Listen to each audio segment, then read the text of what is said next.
Assalamualaikum warahmatullahi wabarakatuh. Halo semuanya, bertemu lagi dengan saya Rismawati Ramadhani di HRTV Official. Di video ini saya akan menjelaskan tentang permutasi dan kombinasi bentuk umum.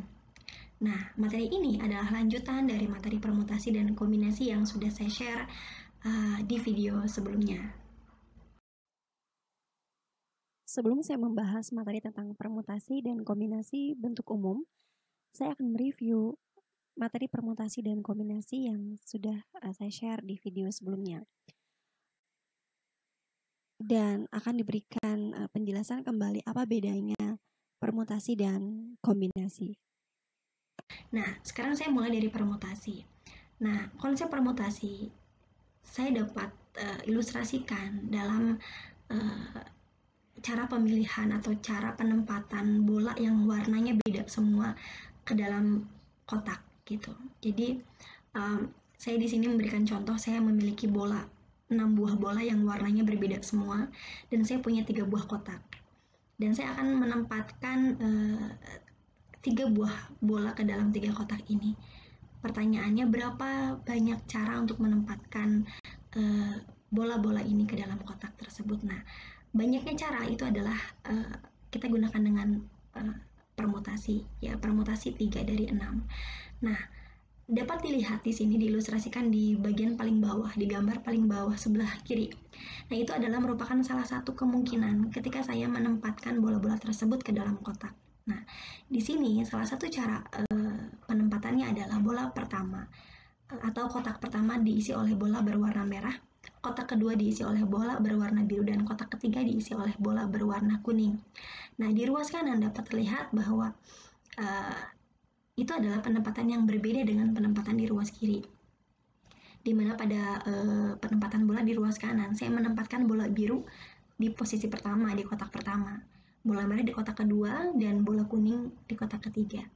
Nah, walaupun di sini saya mengambil 3 bola yang sama pasangannya, yaitu merah, biru, dan kuning, tetapi ketika ada yang posisinya berbeda, ya, maka ini kedua penempatan ini tetaplah berbeda. Nah, itulah yang disebut sebagai konsep permutasi, ya, yaitu penempatan atau pengurutan objek-objek seperti itu. Atau penyusunan objek-objek secara terurut begitu. Nah, lalu setelah ini kita akan coba cek kombinasi. Bagaimana dengan kombinasi? Nah, konsep kombinasi juga dapat diilustrasikan dalam penempatan bola ke dalam kotak. Namun, bedanya dengan permutasi, pada kombinasi bolanya berwarna sama gitu. Bolanya adalah bola yang sama dan warnanya sama gitu. Nah, saya memberikan ilustrasi di sini, misalnya saya punya 3 buah kotak dan saya ingin menempatkan 2 buah bola ke dalam 3 kotak tersebut. Nah, perhatikan di bagian paling atas, di penempatan paling atas, saya menempatkan bola A yang warnanya kuning di kotak pertama, sedangkan kotak kedua saya isi bola B yang warna kuning juga, ya. Sedangkan di cara kedua adalah saya menempatkan bola B di sebelah di kotak pertama, sedangkan bola A di kotak kedua. Nah, namun karena bolanya sama persis, maka saya tidak dapat membedakan kondisi pertama dengan kondisi kedua, ya. Maka artinya di sini kondisinya dianggap sama karena memang kita tidak bisa membedakan, itu adalah cara yang sama gitu, ya, penempatan yang sama gitu. Nah, lalu cara lain bagaimana? Cara lainnya misalnya seperti yang di gambar ketiga, yaitu bola A disimpan di kotak kedua dan bola B disimpan di kotak ketiga gitu. Itu baru berbeda dengan yang atasnya gitu, seperti itu ya. Jadi untuk kombinasi, ilustrasinya seperti ini, artinya ketika kita mengambil dua objek, ketika dua objek itu ditempatkan ditukar posisi, mereka tidak berbeda gitu, tetap dianggap sama. Seperti itu untuk kombinasi. Ya, jadi kalau pada kombinasi kita mengilustrasikan menempatkan bola yang warnanya sama ke dalam kotak, sedangkan permutasi kita menempatkan bola yang warnanya beda semua ke dalam kotak. Seperti itu. Lalu bagaimana dengan permutasi dan kombinasi bentuk umum? Nah, jadi seperti yang dijelaskan sebelumnya bahwa pada permutasi kita seolah menyusun n buah objek yang berbeda semua gitu ya. Sedangkan pada kombinasi kita menyusun n objek yang sama gitu. Nah, sedangkan pada permutasi dan kombinasi bentuk umum kita seolah menggabungkan gitu. Jadi kita memiliki n buah objek, tetapi di antara n objek itu ada yang sama dan ada yang berbeda, seperti itu. Oke, jadi misalkan terdapat n objek, di mana di antara n objek ini terdapat n1 objek yang sama, dan terdapat n2 objek yang sama lagi, kemudian n3 objek yang sama, dan seterusnya sampai nr objek yang sama. Maka banyaknya permutasi dari n objek ini adalah n faktorial dibagi n1 faktorial dikali n2 faktorial dikali n3 faktorial sampai nr faktorial. Oke, sebagai contoh, tentukan banyaknya kata yang dapat dibentuk dari kata matematika. Nah, di video materi permutasi, ya, saya berikan contoh soal untuk menyusun kata juga, yaitu kata ali. Di situ saya gunakan permutasi dari kata ali ya, jadi permutasi 3 dari 3 karena objeknya ada 3. Kenapa di sini bisakah kita gunakan permutasi juga? Ternyata tidak bisa gitu. Kenapa? Karena kata ali itu hurufnya beda semua, A, L, dan I, ketiganya beda semua. Sama seperti analogi tadi gitu ya, kita mengatur posisi 3 bola gitu kan, yang berbeda warnanya semua. Sedangkan di sini matematika itu tidak semuanya berbeda. Huruf M dengan huruf M lagi muncul 2 kali gitu ya. Jadi huruf A juga tidak semuanya hurufnya berbeda, sehingga tidak bisa kita langsung gunakan permutasi 10 misalnya ya, karena di sini ada 10 objek, tidak bisa gitu. Tetapi kita gunakannya permutasi dan kombinasi bentuk umum yang tadi, karena di sini tidak semuanya hurufnya berbeda dan tidak semuanya hurufnya sama, begitu ya. Nah, selanjutnya jadi kita tinggal tentukan, kalau kita gunakan rumus tadi, kita bisa tentukan n-nya berapa, n1-nya berapa, n2 berapa, dan seterusnya sampai nr gitu. Oke, nah di sini n-nya adalah 10 karena matematika ini terdiri dari 10 objek gitu ya. Kemudian di situ ada sebanyak 2 huruf M, maka kita bisa sebut n1 sama dengan 2. N1 ini adalah banyaknya huruf M yang muncul di situ. Lalu ada 3 buah huruf A, maka kita bisa sebut n2 sama dengan 3, yaitu di mana n2 ini adalah banyaknya huruf kemunculan dari huruf A, seperti itu. Lalu ada 2 buah huruf T muncul gitu di situ ya. Jadi kita bisa sebut n3 sama dengan 2 ya, di mana n3 ini adalah banyaknya kemunculan dari huruf T, seperti itu. Kemudian huruf E munculnya 1 kali, berarti kita sebut n4 sama dengan 1. Lalu huruf I juga muncul 1 kali, maka kita bisa sebut n5 sama dengan 1. Dan terakhir huruf K muncul 1 kali juga, maka N6 ya, N6 sama dengan 1. Nah, maka banyaknya cara menyusun huruf ini adalah 10 faktorial dibagi 2 faktorial dikali 3 faktorial dikali 2 faktorial dikali 1 faktorial dikali 1 faktorial dikali 1 faktorial. Seperti itu. Oke, selanjutnya saya akan jelaskan bagaimana kita bisa mendapatkan nilai n faktorial per n1 faktorial, n2 faktorial, sampai nr faktorial untuk mendapatkan banyaknya permutasi dari n objek, di mana di antara n objek ini terdapat n1 objek yang sama, n2 objek yang sama, dan nr objek yang sama. Oke, saya akan buktikan dalam melakukan penyusunan n objek ya, di mana di antara n objek ini terdapat n1 objek yang sama, kemudian n2 objek lainnya yang sama juga, lalu n3 objek yang sama lagi, dan seterusnya sampai sebanyak nr objek yang sama. Nah, di sini kita dapat menentukan penyusunan ini dengan melakukan R buah percobaan. Percobaannya apa saja? Percobaan pertama yaitu kita menyusun n1 objek yang sama ke dalam n buah tempat. Ya. Nah, dan banyaknya hasil percobaan satu ini adalah Cn,n1. Nah, coba perhatikan di slide sebelah kanan nih, saya di sini memberikan ilustrasi. Jadi misalnya saya punya kata matematika ya, dan di dalam kata ini katakanlah n1-nya itu adalah banyaknya huruf M yang muncul gitu ya, banyaknya kemunculan huruf M.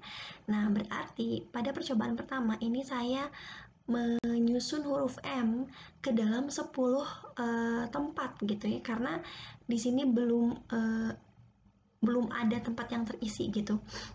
Penyusunan huruf M ini merupakan penyusunan pertama gitu. Jadi di sini saya melakukan percobaan pertamanya dengan menyusun huruf M ke dalam 10 kotak yang ada atau 10 digit yang ada. Nah, banyaknya cara di sini adalah C10 atau kombinasi 2 dari 10 ya. Nah, berarti banyaknya percobaan satu itu adalah CN,N1 karena N-nya itu adalah masih utuh ya, sebanyak N objek atau N tempat. Lalu N1-nya itu adalah objek pertama yang akan kita susun seperti itu. Nah, percobaan kedua adalah kita menyusun objek lainnya yang sama juga, yaitu N2 objek yang sama gitu. Ke dalam berapa tempat? Nah, tempatnya tadi kan sudah diambil sebanyak N1 ya, sehingga tersisa N-N1 tempat gitu. Nah, sehingga banyaknya hasil percobaan 2 adalah C N-N1, N2 ya. Jadi kombinasi N2 dari N-N1. Nah, sebagai ilustrasi kita lihat kembali di sebelah kanan ya. Jadi setelah saya menyusun huruf M, selanjutnya saya menyusun huruf A gitu. Nah, saya contohkan tadi di bagian atas saya belum memberitahu. Jadi di bagian atas saya memberikan satu contoh kemungkinan gitu ya, bahwa si M ini disimpan di digit kedua dan ke-8 ya. Nah, di antara sekian banyak kemungkinan saya tulis satu kemungkinan saja. Nah, lalu di bagian bawahnya saya lanjutkan setelah saya menyimpan M, 2 buah M gitu ya ke dalam 2 digit yang berbeda, maka saya lanjutkan dengan menyimpan huruf A ke dalam digit yang tersisa gitu. Nah, ada berapa sisanya, yaitu ada sebanyak 8 tempat yang dapat kita pilih untuk menyimpan huruf A gitu. Nah, jadi ada sebanyak C8,3 cara menyusun huruf A ke dalam 8 digit yang tersisa. Karena di sini kita melakukan kombinasi 3 dari 8 ya, kita menyusun 3 huruf yang sama ke dalam 8 tempat yang tersisa seperti itu. Nah, lalu kita ke sebelah kiri lagi. Nah, setelah percobaan 2 kita melakukan percobaan 3 yang sama gitu ya, caranya seperti percobaan 1 dan 2, dan sampai akhirnya kita sampai di percobaan terakhir, yaitu percobaan R, di mana percobaan R ini adalah menyusun NR objek yang sama ke dalam tempat yang tersisa, yaitu sebanyak N, min N1, min N2, min N3, dan seterusnya sampai min NR min 1. Nah, banyaknya hasil percobaan ini adalah banyaknya tempat yang tersisa ya, kombinasi dari banyaknya tempat, banyaknya objek gitu. Banyaknya tempat tadi adalah sebanyak N min N1, min N2 sampai seterusnya sampai NR min 1, dan banyaknya objek tersisa adalah NR. Ya, jadi banyaknya hasil percobaan R adalah C N min N1 min N2 sampai min NR min 1, NR. Kita cek di sebelah kanan. Nah, saya di sini langsung di skip ya, ketika saya setelah saya menyusun M dan A, saya susun juga huruf T gitu, kemudian saya susun huruf E gitu, kemudian saya susun lagi huruf I gitu ya, sampai akhirnya saya bertemu akhirnya saya menyusun huruf terakhir, yaitu huruf K gitu. Nah, karena di sini tersisa satu digit yang tersisa gitu ya, maka banyaknya cara menyusun huruf K hanyalah C1,1. Nah,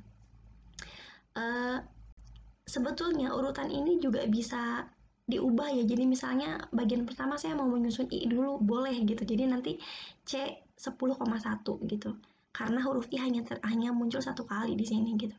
Lalu saya lanjutkan ke huruf lainnya, misalkan huruf A gitu. Huruf A ada 3 ya. Atau jangan huruf A lah biar nggak sama, misalnya huruf K gitu. Maka kita cara menyusun huruf K itu adalah C9,1, karena huruf K juga hanya satu kali muncul dan tempat yang tersisanya hanya tinggal 9 gitu. Dan seterusnya sampai misalnya di terakhir NR-nya itu adalah banyaknya huruf A yang muncul gitu ya. Maka di sini sisanya adalah C3,3 karena kita akan menyusun huruf K ke dalam 3 digit terakhir yang tersisa gitu, dan huruf K ini ada sebanyak 3, jadi C3,3 yang mana nilainya itu tetap sama, yaitu 1 ya, sama dengan C1,1 seperti itu. Nah jadi mau mulai dari manapun sebetulnya hasilnya akan sama gitu, seperti itu. Oke, nah tadi kita sudah mendapatkan hasil dari masing-masing percobaan ya. Jadi untuk percobaan 1 kita dapatkan hasilnya adalah Cn,N1. Lalu untuk percobaan 2 kita dapatkan hasilnya adalah Cn-N1, N2. Dan percobaan 3 kita dapatkan hasilnya adalah Cn-N1, N2, N3. Dan seterusnya sampai kita dapatkan hasil untuk percobaan ke R, yaitu Cn-N1, N2, dan seterusnya sampai min NR min 1, NR. Nah, selanjutnya untuk menentukan jumlah total dari percobaan ini adalah kita melakukan kaidah perkalian, karena setiap percobaan ini harus kita lakukan gitu, harus kita selesaikan. Kalau tidak, kalau ada percobaan yang tidak kita lakukan, maka kita tidak akan menyelesaikan penyusunan ini gitu, tidak akan dapat menyelesaikan penyusunan ini. Jika ada satu saja percobaan yang tidak kita lakukan, maka penyusunan ini tidak akan selesai gitu, sehingga kita lakukan kaidah perkalian. Artinya kita mengalihkan semua masing-masing hasil percobaan.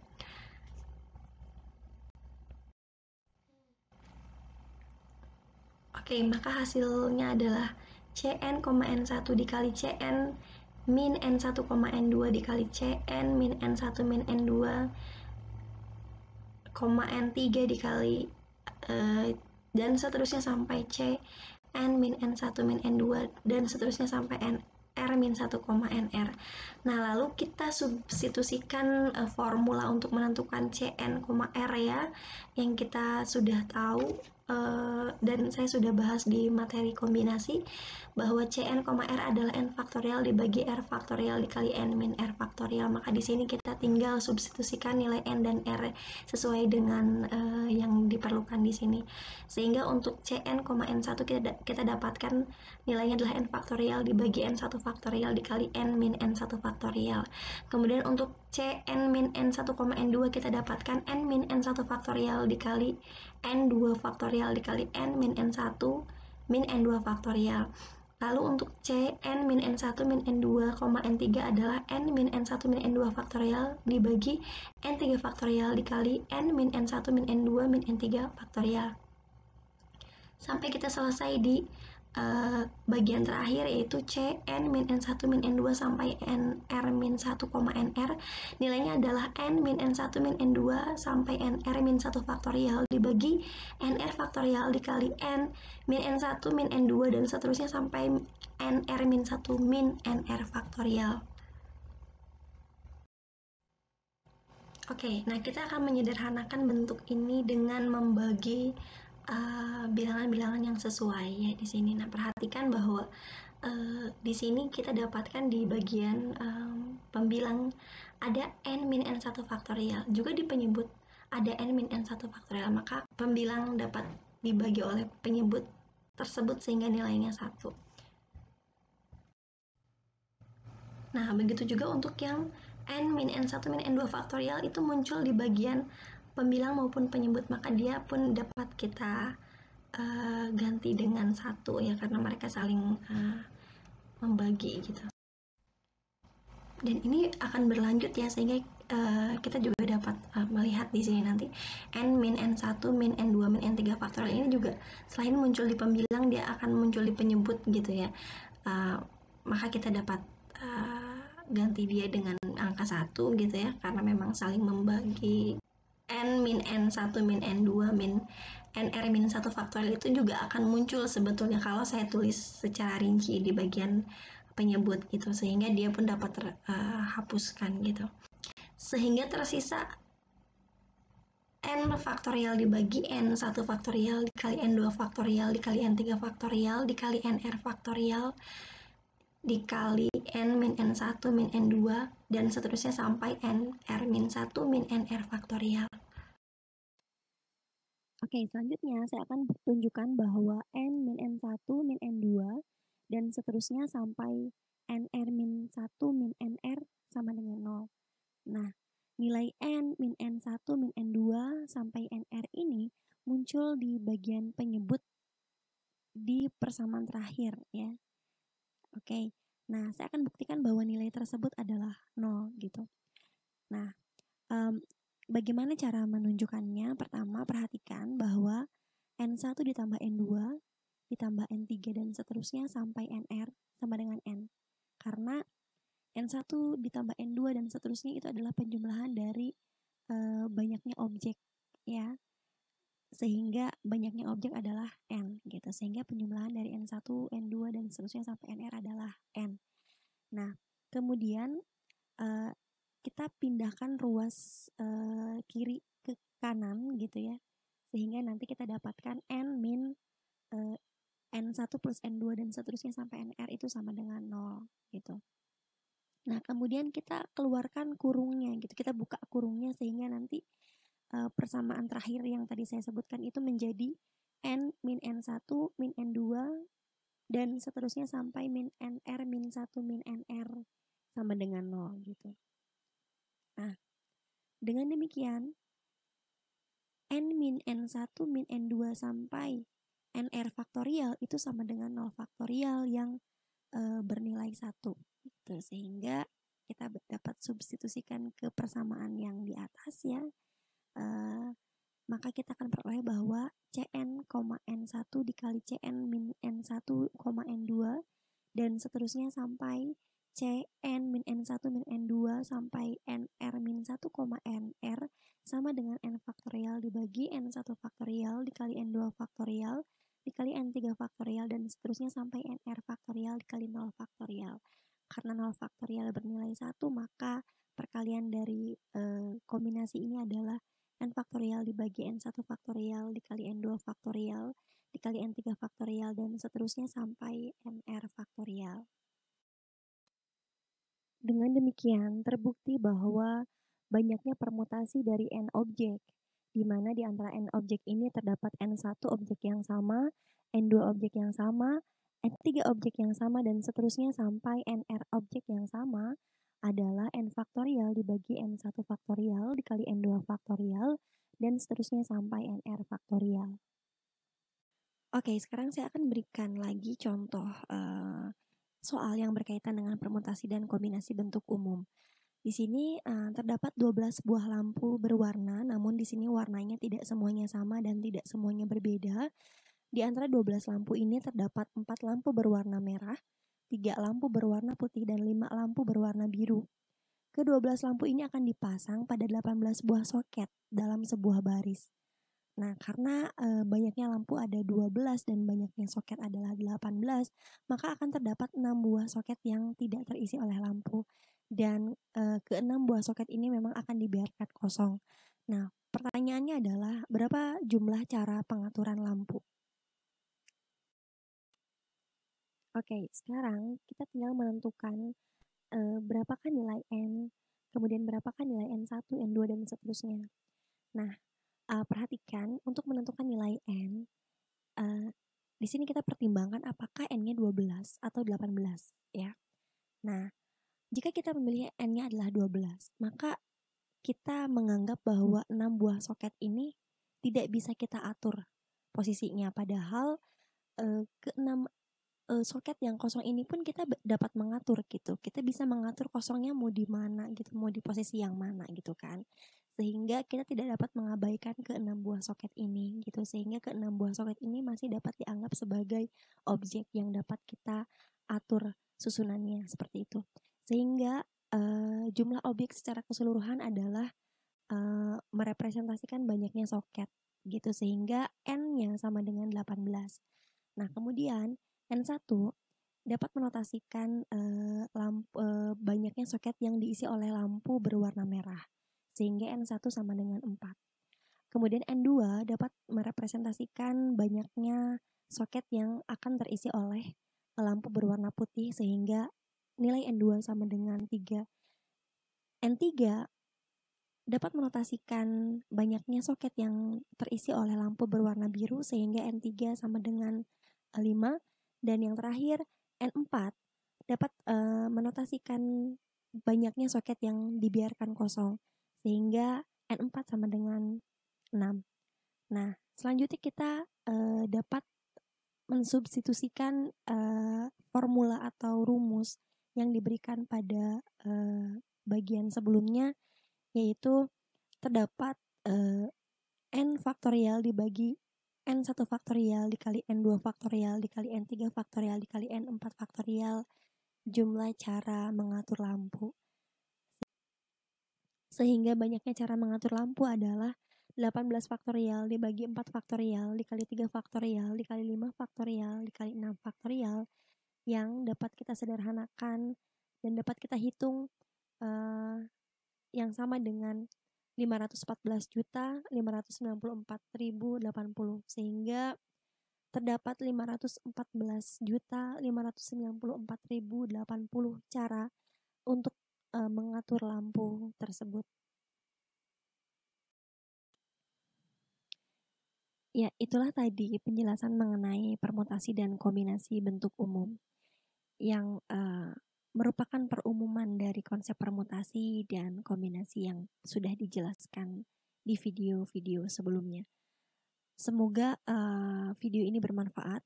Semoga penjelasan saya dapat dipahami. Jangan lupa subscribe channel HRTV Official untuk notifikasi dari video terbaru yang diupload.